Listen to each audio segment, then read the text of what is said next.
नमस्कार विद्यार्थी मित्रांनो, मी शासकीय अध्यापक महाविद्यालय अकोला B.Ed प्रथम वर्ष प्रशिक्षणार्थी आहे. तर माझं नाव शुभम श्रीकृष्ण सरकटे आहे. तर आज मी तुम्हाला भूगोलाविषयी शिकवणार आहे, वर्ग 8वा. तर चला आपण सुरुवात करूया.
जो घटक आहे आपला परिशिष्ट म्हणजे काय? जो उपघटक आहे भौगोलिक शब्दाचे विस्तारित अर्थ. ते भौगोलिक शब्दाचे विस्तारित अर्थ म्हणजे काय बाबा? कसं? ते उद्योग मध्ये मोडला जातो. जसं की उदाहरणार्थ ऊस म्हणजे आपण डायरेक्ट ऊस तर डायरेक्ट चहात नाही टाकू शकत ना. त्याचा पहिले कच्चा माल तयार करू शकतो. म्हणजे आपण कच्चा माल म्हणजे कापसासाठी जसं डायरेक्ट आपण कपडे पण नाही करू शकत, तो कच्चा माल झाला. हा, आणि फॅक्टरीमध्ये नेतो. जसं की आपण जेव्हा ऊस फॅक्टरीत नेतो, तोडतो ऊस फॅक्टरीत नेतो आणि त्यांचं जे काम होत राहतो तो कच्चा माल होऊन जातो आणि त्याच्यापासून साखर तयार होते. जसं की उद्योगामध्ये उपलब्ध कच्च्या मालाचे रूपांतर पक्क्या मालात केले जाते. आपण साखरेचं उदाहरण बघितलं, ही प्रक्रिया कारखान्यामध्ये केली जाते. कशामध्ये केली जाते ही प्रक्रिया? कारखान्यामध्ये. जर उद्योगधंद्याचे स्थानिकरणाचे घटक पण तसेच आहेत. जसं की पक्का माल व टिकाऊ, अधिक उपयुक्त, मूल्यवर्धारित असते. उद्योग आणि कारखानदारी द्वितानी व्यवसाय असतात. साधन संपत्तीचे उपलब्धता निर्माण करून केले जाते. जसं की जसं की पाणी पुरवठा, वाहतूक सुविधा, मंडळ, भांडवल, बाजारपेठ इत्यादी वरील घटकांचे उपलब्धता प्रदेशात आणि उद्योग स्थापित होतात. या घटकाचे समान असलेल्या उद्योग विकासात देखील स्थानिक संख्या प्रमाणात होत नाही. काही प्रदेश उद्योगासाठी तर काही ठरतात, तर प्रदेशात काही विशिष्ट उद्योगच अनुकूल ठरतात. त्या प्रदेशाचे विशिष्ट उद्योगच करतात. जसं की आपण कापूस जेव्हा फेडरेशन मध्ये नेतो, म्हणजे जेव्हा जिनिंग फॅक्टरीत नेतो, तेव्हा तो कच्चा माल असतो. जेव्हा तो तिथून कटाई पूर्ण त्याची रू वेगळी काढल्या जाते, हा, त्यांचा सरकी वेगळी काढल्या जाते, तेव्हा ते त्याच्यापासून ते वेगळे दूर नेतात आणि त्याच्यापासून ते कपडे तयार करतात आणि ते आपल्याला विकत देतात. म्हणजे सर्वात पहिले जो उत्पादक असतो, सर्वात पहिला नंबर येतो शेतकरीचा. जसं की शेतकरी जेव्हा कापूस पिकवतो तेव्हाच तो जिनिंग फॅक्टरीत नेतो आणि जिनिंग फॅक्टरीतून तिकडे जातो आणि त्याच्यापासून कपडे तयार होतात.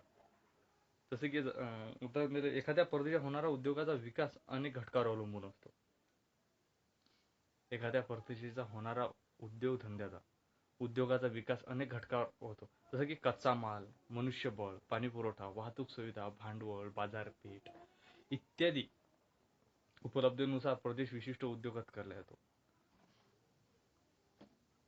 की उद्योगाचे स्वरूपाचे वर्गीकरण कसे आहेत? लघु उद्योग वेगळा, उद्योगाचे प्रकार वेगवेगळे आहेत. कोणते? की लघु उद्योग, मध्य उद्योग आणि जड उद्योग. बघा,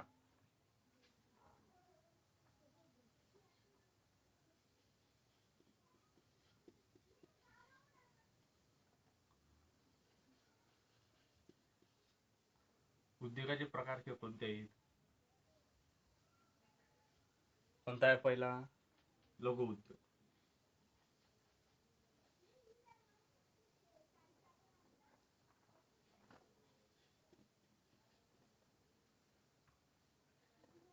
मध्यम उद्योग 2 नंबर.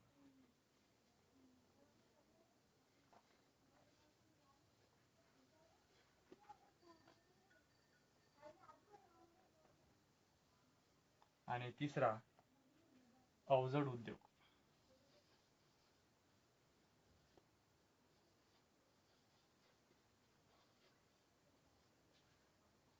आणि मोठे उद्योग. यातलाच एक अवजड उद्योग नंतर मोठे उद्योग.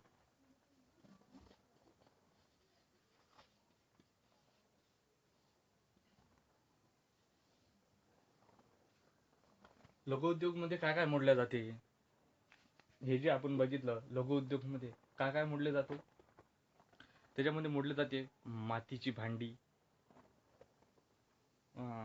बनवणे, बेकरी इत्यादी. मध्यम उद्योग मध्ये काय मोडला जातो? फळ प्रक्रिया मध्ये गुहार इत्यादी. जसे की अवजड मध्ये सिमेंट, अवजड उद्योग मध्ये किंवा मोठे उद्योग मध्ये सिमेंट, साखर, लोह, पोलाद असं याच्यातनी मोडला जातो. जसं की आता आपला टॉपिक आहे अवजड उद्योग. म्हणजे जो अवजड उद्योगावर आज बोलणारा म्हणजे भौगोलिक शब्दाचे विस्तारित अर्थ त्याच्यातले वेगवेगळे उद्योग आपण आज बघणार आहोत.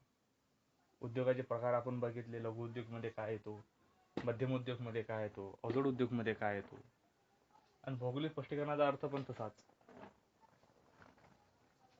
अवजड उद्योग मध्ये काय येतो, आज जो बघितला आपण अवजड उद्योग मध्ये काय येतो, ज्या उद्योगातील तयार माल आकारमानाने मोठ्या वजनाने अधिक असतो. म्हणजे जसं की लोह, पोलाद म्हणजे जे ट्रक, सिमेंट जे मोठे मोठे जे लोह बनतात ते उद्योगाचा माल आकारण्यात मोठं वजनाचे अधिक असतो किंवा यंत्रसामुग्री आकारमानाने मोठ्या वजनाचे जास्त असते. वजनाने म्हणजे लोखंड. किंवा उत्पादन प्रक्रिया बहुआयामी अधिक गुंतागुंतीची असते. उद्योग खूप मोठे क्षेत्रात वापरतात. बरोबर, मोठ्या मोठ्या बाजारपेठात मोठे मोठे उद्योगकर्ते असतात आणि त्याचे वेगवेगळे मोठे मोठे कारखाने असतात. त्यांच्यामध्ये कधी लोह, पोलाद अशी वेगवेगळे जड वाहने इथं तयार केली जाते. आणि तिथं अशा प्रकारे उद्योगांना अवजड उद्योग समजले जाते. खूप मोठे क्षेत्र व्यापतात आणि उद्योगांना अवजड उद्योग समजले जाते. उदाहरण लोह, पोलाद, स्वयंचलित वाहन निर्मिती उद्योग, रेल्वे इंजिन निर्मिती उद्योग, यंत्र उपकरण उद्योग अशी वेगवेगळे उद्योग केले जाते. अवजड वाद्य उद्योगामध्ये काय काय येतो बघा. लोह, पोलाद उद्योग, स्वयंचलित वाहन निर्मिती उद्योग, रेल्वे इंजिन निर्मिती उद्योग असे वेगवेगळे प्रकारचे उद्योग येतात. आणि आचारसंहिता पण वेगळी. आचारसंहिता, आचारसंहिता कशाला म्हणतात? आपण जो बघितला उद्योगाचे प्रकार.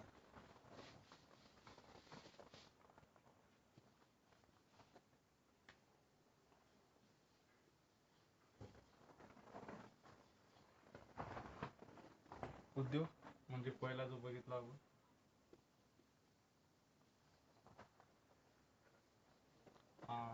पहिला बघितला आपण अवजड उद्योग.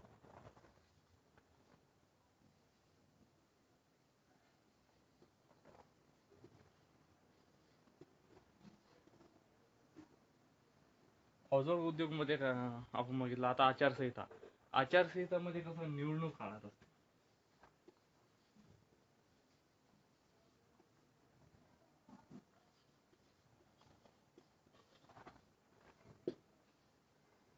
आचारसंहिता म्हणजे काय? तर निवडणूक काळात राजकीय पक्षाच्या कार्यकर्त्यांनी व सर्व उमेदवारांनी कसे आचरण ठेवावे,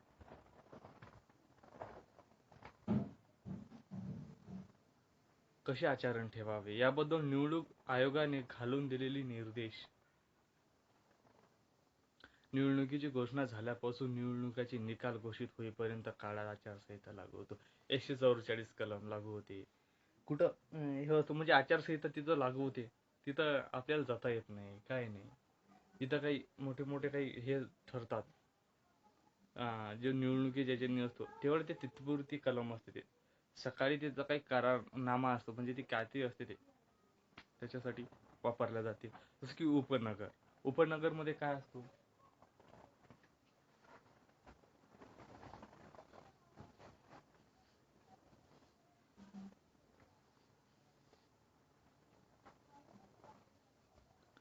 उपनगरमध्ये मोठ्या शहरातून जेव्हा लोकसंख्या व्यवहाराचे व्याप वाढत जातात तेव्हा शहरातील जागा अपुरी पडते.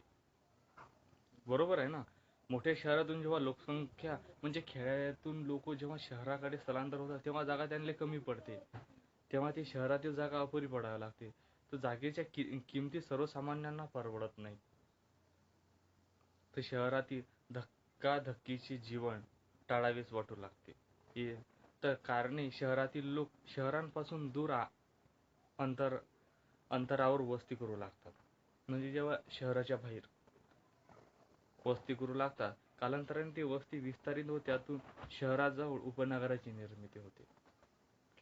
तेच नगर गिगर शहराच्या बाहेर जे असतात ते नगर कॉलनी अशी वेगवेगळी उपनगरे तयार होत जातात.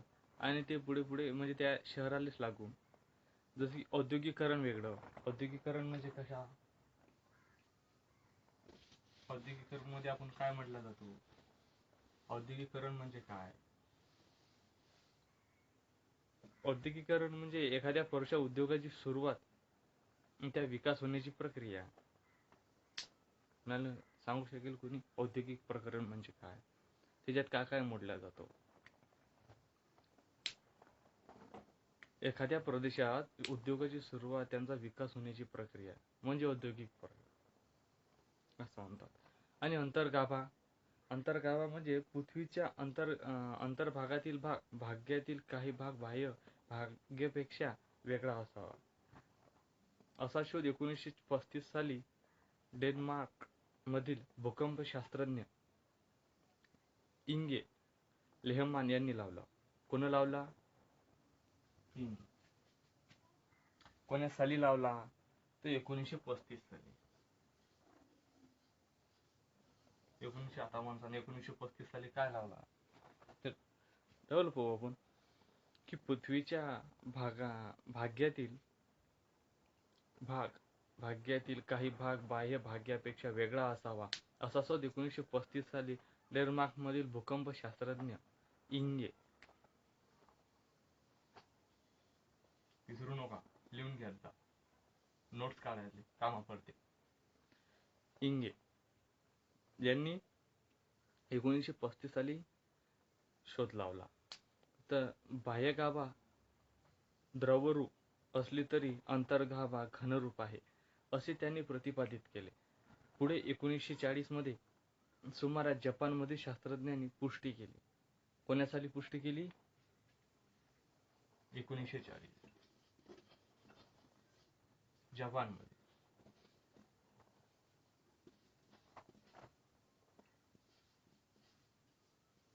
जपानमध्ये पुष्टी केली. अत्याधुनिक व जास्त अचूक नोंद घेणाऱ्या भूकंपमापक यंत्राकडून मिळालेल्या माहितीची आधारे 1970 सुमारास वस्तुस्थिती सर्वसामान्यांना मिळाली. 1970 मध्ये बघा, नोट्स काढत चला. 1970 मध्ये सर्वसामान्यांना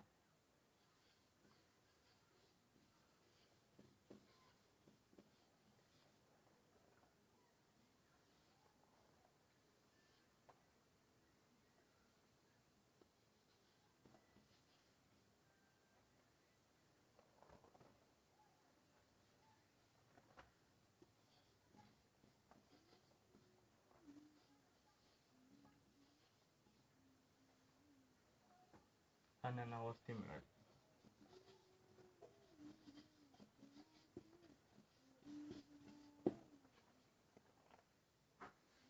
कार्यक्षम लोकसंख्या पण तसंच, जसं की लोकसंख्येतील क्रियातील गट प्रदेशाच्या एकूण लोकसंख्येतील 15 वर्षापासून 59 वर्षापर्यंतच्या वयातील लोक नोकरी व्यवसायात गुंतलेले असतात.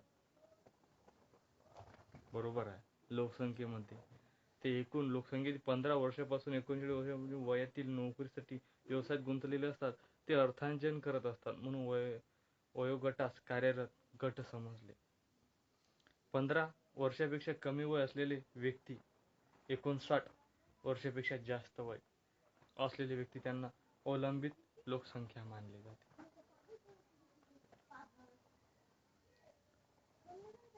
अवलंबित लोकसंख्या मानले जाते. भौगोलिक शब्दाचे विस्तारीत अर्थ मध्ये आपण काय काय बघितला? अवजड उद्योग बघितला. अवजड उद्योग मध्ये आपण बघितलं ज्या उद्योगातील तयार माल आकाराने मोठ्या वजनाने अधिक असतो. जसं की आचारसंहितामध्ये आपण बघितलं निवडणुकी काळात राजकीय पक्षांच्या कार्यकर्त्यांना उमेदवारांना कसे आचरण ठेवावे याबद्दल निवडणूक आयोगाने घालून दिलेले निर्देश म्हणजे निवडणुकीची घोषणा झाल्यापासून निवडणुकी निकाल होईपर्यंत काळात आचारसंहिता लागू असते. उपनगरीमधला पण आपण जो घटक बघितला त्याच्यामधला मोठ्या शहरातून जेव्हा लोकसंख्या व व्यवहाराची व्याप वाढत जातो तेव्हा त्या शहरातील अपुरी जागा पडते. औद्योगिकरण जसे औद्योगिकरण मध्ये आपण बघितलं एखाद्या प्रदेशात उद्योगाची सर्वतो विकास होण्याची प्रक्रिया असते. जसे की अंतर्भागा पृथ्वीच्या गाभ्यातील काही बाह्य गाभ्यापेक्षा वेगळा असावा लागतो. त्या शोध 1935 साली डेन्मार्कमध्ये भूकंपशास्त्रज्ञ इंगे लोहमान यांनी लावला. आणि कार्यक्षम लोकसंख्ये पण एक बघितला त्यांनी लोकसंख्येतील क्रियातील गट प्रदेशातील एकूण लोकसंख्येच्या 15 वर्षापासून ते एकूण 60 वर्षापर्यंत वयातील नोकरी व्यवसायात गुंतलेले असतात हे पण बघितलेलं. अर्थार्जन करत असतात. तर अशा प्रकारे आपण किती बघितले 1 2 3 4 5 5 आणि 1 6 आज आपण 7 मुद्दे बघितले. त्या 7 मुद्दे आपण आज इथं अभ्यासले आहेत आणि आशा करतो की उद्या तुम्ही आता याचा अभ्यास करून या. पुढच्या टॉपिकला आपण बघू केंद्रीय व्यापार आणि व्यवहार विभाग. चला या थोडासा होमवर्क करून घ्या. आजचा जो आपण टॉपिक शिकलो भौगोलिक शब्दाची विस्तारित याचा जो थोडासा आज होमवर्क आहे तो करून घेऊया.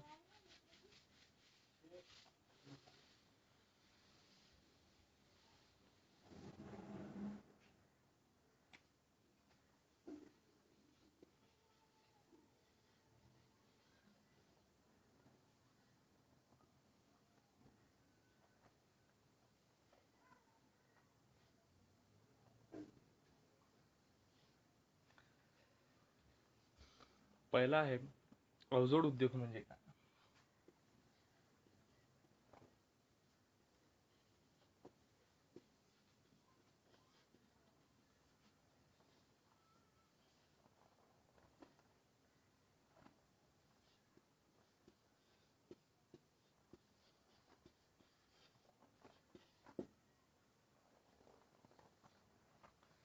नंबर 2 आचारसंहिता.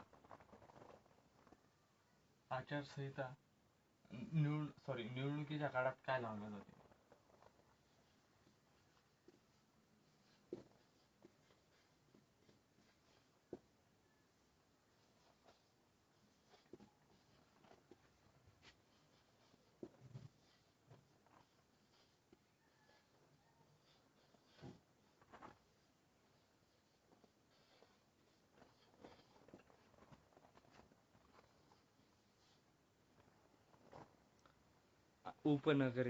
उपनगरेमध्ये काय म्हणजे शहरात जेव्हा अपुरी दाट संख्या असते त्याला उपनगरे म्हणतात.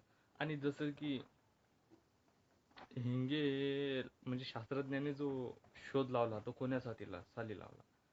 अंतर्भागातला जो एक टॉपिक होत शिकलो आपण त्या पृथ्वीतील गाभ्यातील भागातील काही बाह्य गाभ्यापेक्षा वेगळा असावा असा शोध केव्हा लावला? 1935 साली लावला त्यांनी. जसं की कार्यक्षम लोकसंख्या प्रदेशातील एकूण लोकसंख्या असतात. तर अशा प्रकारे म्हणजे कार्यक्षम लोकसंख्या म्हणजे काय बा? औद्योगिकरण म्हणजे काय?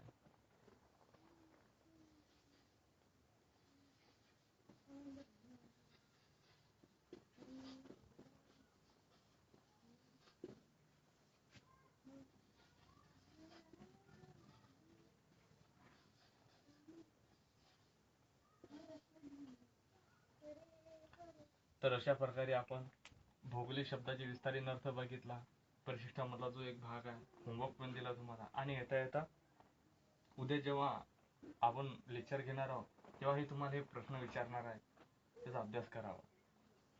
इथं आपला आजचा लेक्चर इथं संपलेला आहे. धन्यवाद.